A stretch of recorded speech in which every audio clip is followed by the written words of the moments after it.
So ನೀವು ಮೊದಲೇ ಬಾರಿ ನಮ್ಮ ಚಾನಲ್ನ ನೋಡ್ತಾ ಇದ್ದರೆ ಹಾಯ್, ನಾನು ರೂಪಾ. ಹಾಗೂ ನೀವು ನೋಡ್ತಾ ಇದ್ದೀರಾ ನಮ್ಮ ಕನ್ನಡ ಚಾನಲ್ ಆದ ಸ್ಮಯ ಕಲಿಕೆ. ನೀವಿನ್ನೂ ನಮ್ಮ ಚಾನಲ್ಗೆ ಸಬ್ಸ್ಕ್ರೈಬ್ ಆಗಿಲ್ಲ ಅಂದರೆ ಈ ಕೂಡಲೇ ಸಬ್ಸ್ಕ್ರೈಬ್ ಮಾಡ್ಕೊಳ್ಳಿ. ಹಾಗೆ ಪಕ್ಕದಲ್ಲಿ ಕಾಣುವ ಬೆಲ್ಲೈಕನ್ನು ಪ್ರೆಸ್ ಮಾಡಿ ಆಲ್ ಅಂತ ಟ್ಯಾಪ್ ಮಾಡೋದನ್ನು ಮರಿಬೇಡಿ. ಈ ವಿಡಿಯೋದಲ್ಲಿ ಚಪಾತಿಗೆ ಮತ್ತು ಅನ್ನಕ್ಕೆ ಬಹಳ ಸಿಂಪಲ್ ಆದಂಥ, ರುಚಿಯಾದಂಥ ಮತ್ತು ಸ್ವಲ್ಪ ಡಿಫ್ರೆಂಟ್ ರೆಸಿಪಿ ಕೂಡ ಇವತ್ತು ಮೊಸರು ಒಗ್ಗರಣೆ ಮಾಡೋದು ತೋರಿಸ್ಕೊಡ್ತಾ ಇದ್ದೀನಿ. ಚಪಾತಿಗೆ ಅನ್ನಕ್ಕೆ ತುಂಬಾ ಸೂಪರ್ ಕಾಂಬಿನೇಷನ್ ಇದು. ಬನ್ನಿ ಇವಾಗ ಈ ರೆಸಿಪಿನ ಫಟಾಫಟ್ ಅಂತ ಮಾಡೋಣ. ಮೊದಲಿಗೆ ಮೊಸರು ಒಗ್ಗರಣೆಗೆ ಮೊಸರು ಮೇನ್ ಬೇಕಲ್ವ, ಅದಕ್ಕೆ ನಾನು ಅರ್ಧ ಲೀಟ್ರ್ ಮೊಸರನ್ನ ತೊಗೊಂಡಿದ್ದೀನಿ. ಹುಳಿ ಇಲ್ಲದೆ ಇರೋ ಮೊಸರು ಅಂದರೆ ತಾಜಾ ಮೊಸರು. ಇವಾಗ ಸ್ವಲ್ಪ ಹೊತ್ತು ಬೀಟ್ ಮಾಡ್ಕೊಳ್ಳೋಣ. ಕ್ರೀಮ್ ಥರ ಬೀಟ್ ಮಾಡ್ಕೋಬೇಕಾಗುತ್ತೆ. ಈಗ ಮೊಸರು ರೆಡಿ ಆದಮೇಲೆ ಒಗ್ಗರಣೆ ಮಾಡ್ಕೋಬೇಕು.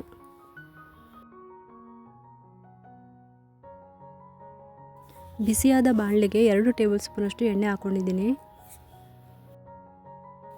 ಸ್ವಲ್ಪ ಜೀರಿಗೆ ಹಾಕ್ಕೊತಾ ಇದ್ದೀನಿ. ಇವಾಗ ಸ್ವಲ್ಪ ಕಸ್ತೂರಿ ಮೆಂತ್ಯೆ, ಸಣ್ಣದಾಗಿ ಹಚ್ಚಿರುವ 2 ಈರುಳ್ಳಿನ ಕಟ್ ಮಾಡ್ಕೊಂಡ್ಬಿಟ್ಟು ಇದಕ್ಕೆ ಹಾಕ್ಕೊತಾ ಇದ್ದೀನಿ.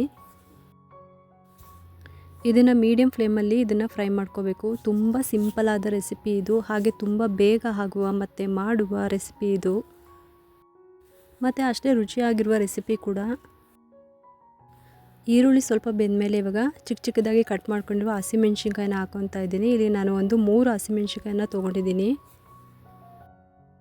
2 ನಿಮಿಷ ಎಲ್ಲ ಪದಾರ್ಥಗಳನ್ನು ಫ್ರೈ ಮಾಡ್ಕೋಬೇಕು. ಶುಂಠಿ ಬೆಳ್ಳುಳ್ಳಿನ ಜಜ್ಜಿಬಿಟ್ಟು 1 ಟೇಬಲ್ ಸ್ಪೂನಷ್ಟು ಹಾಕ್ಕೊತಾ ಇದ್ದೀನಿ. ಒಂದ್ಸಲಿ ಎಲ್ಲನೂ ಈ ಥರ ಬಿಸಿ ಮಾಡ್ಕೊಳ್ಳೋಣ.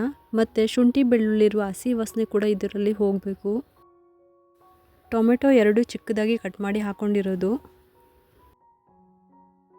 ಟೊಮೆಟೊ ಹಾಕ್ಕೊಂಡಿದ್ದಾದ್ಮೇಲೆ ರುಚಿಗೆ ತಕ್ಕಷ್ಟು ಉಪ್ಪನ್ನು ಕೂಡ ಇವಾಗಲೇ ಸೇರಿಸ್ಕೊಳ್ಳೋಣ. ಈಗ ಮೀಡಿಯಮ್ ಫ್ಲೇಮಲ್ಲಿ ಟೊಮೆಟೊ ಹಣ್ಣನ್ನು ಫ್ರೈ ಮಾಡ್ಕೊತಾ ಇದ್ದೀನಿ. ಟೊಮೆಟೊ ಹಣ್ಣು ಚೆನ್ನಾಗಿ ಬೆಂದು ಮೃದು ಆಗಬೇಕು. ಎಷ್ಟು ಚೆನ್ನಾಗಿ ಟೊಮೆಟೊ ಹಣ್ಣು ಫ್ರೈ ಆಗುತ್ತೋ, ಸಾಫ್ಟ್ ಆಗುತ್ತೋ ಅಷ್ಟು ರುಚಿ ಬರುತ್ತೆ. ಇವಾಗ ಈ ಟೊಮೆಟೊ ಹಣ್ಣು ಚೆನ್ನಾಗಿ ಫ್ರೈ ಆಗಿದೆ, ಸಾಫ್ಟ್ ಆಗಿದೆ. ನೆಕ್ಸ್ಟ್ ಇದಕ್ಕೆ 1 ಟೀ ಸ್ಪೂನಷ್ಟು ಅಚ್ಚ ಖಾರದ ಪುಡಿನ ಹಾಕ್ಕೊತಾ ಇದ್ದೀನಿ.